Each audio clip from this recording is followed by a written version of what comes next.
Et si la réalité qu'on vit au quotidien, si ce n'était pas une fatalité, mais plutôt une projection? C'est une idée assez folle, non? Aujourd'hui, on va explorer ça en profondeur. L'idée que notre mindset, notre monde intérieur, n'est pas juste un petit état d'esprit passager, mais que c'est carrément l'architecte de notre vie. On va essayer de décortiquer ce lien, parfois mystérieux, entre ce qu'on croit au fond de nous et ce qu'on vit concrètement. Ok, alors la première question, celle qui est vraiment au cœur de tout ça, c'est pourquoi est-ce qu'on a si souvent l'impression qu'il y a un énorme fossé entre ce qu'on sait ou ce qu'on croit vrai au fond de nous et ce qu'on vit tous les jours? D'un côté, on a nos aspirations, nos idéaux, et de l'autre, la réalité, qui a l'air de raconter une toute autre histoire. D'où il vient ce décalage? C'est la grande question à laquelle on va tenter de répondre. Alors pour y voir plus clair, voilà notre programme. D'abord, on va se pencher sur ce fameux fossé entre les deux mondes. Ensuite, on va découvrir ce qu'est le modèle, ce projecteur intérieur. Après ça, on verra ce qui se manifeste réellement et pourquoi. On parlera aussi de la prière, mais sous un nouvel angle, pour changer ce modèle. Puis, on verra comment ça nous permet de reprendre notre pleine autorité. Et on terminera avec du concret, comment bâtir son propre arbre de croyance. Allez, c'est parti pour la première étape. On va essayer de bien poser le problème, cette fameuse déconnexion entre la vérité spirituelle et notre expérience physique de tous les jours. Voilà, en gros, on vit dans deux mondes à la fois. D'un côté, il y a ce que la source qu'on analyse appelle le système de vérité. C'est le monde spirituel, parfait, éternel, la totale quoi. Et de l'autre côté, il y a notre expérience physique, ici et maintenant. Et cette expérience, elle est différente. Elle est temporaire, c'est une manifestation, mais surtout elle est filtrée. C'est comme si on regardait la réalité parfaite à travers des lunettes teintées. Et c'est ce filtre qui crée tout le décalage. Bon, d'accord. Mais alors, qu'est-ce qui fait le pont entre ces deux mondes? Qu'est-ce que c'est, ce fameux filtre? Eh bien, selon cette approche, ce n'est pas quelque chose d'extérieur.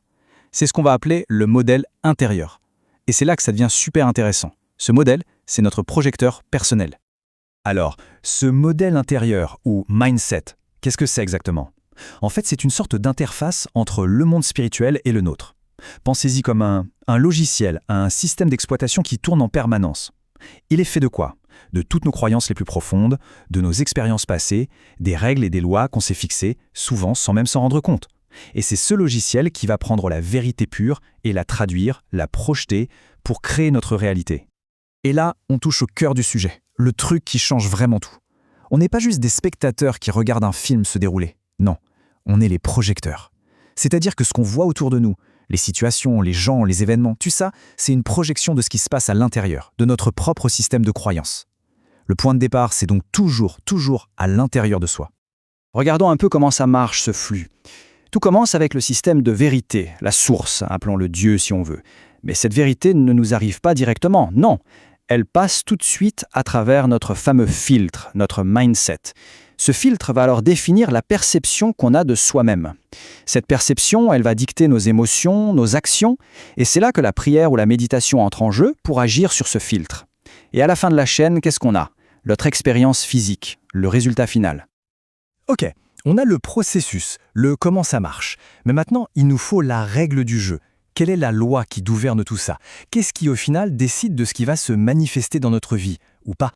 Et attention, parce que la règle qui suit, c'est vraiment la règle d'or de tout ce schéma. C'est la clé de voûte. Si on comprend ça, on a compris l'essentiel. La voici. Tu ne vis pas ce que Dieu a dit, tu vis ce que tu crois de ce que Dieu a dit.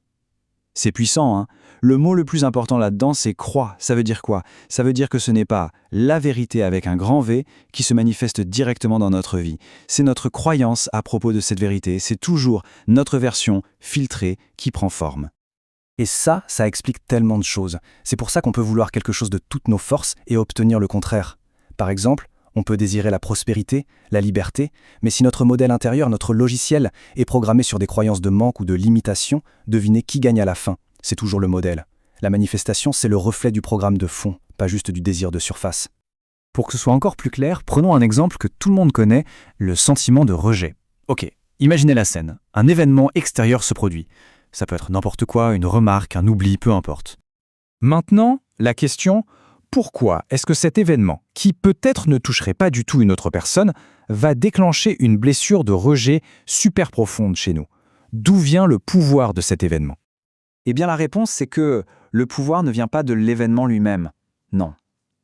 Il vient d'une loi intérieure qui est déjà en nous. C'est cette loi qui donne à l'événement le pouvoir de nous faire mal. En fait, l'événement extérieur ne fait qu'appuyer sur un bouton qui était déjà installé. Il active une blessure préexistante, une croyance qui est déjà bien ancrée dans notre modèle.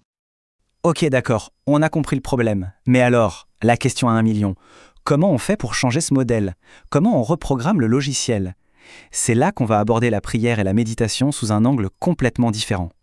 Traditionnellement, on voit souvent la prière comme une façon de demander à Dieu ou à l'univers de changer les choses à l'extérieur, de changer les circonstances. Mais la vision qu'on explore ici est radicalement différente.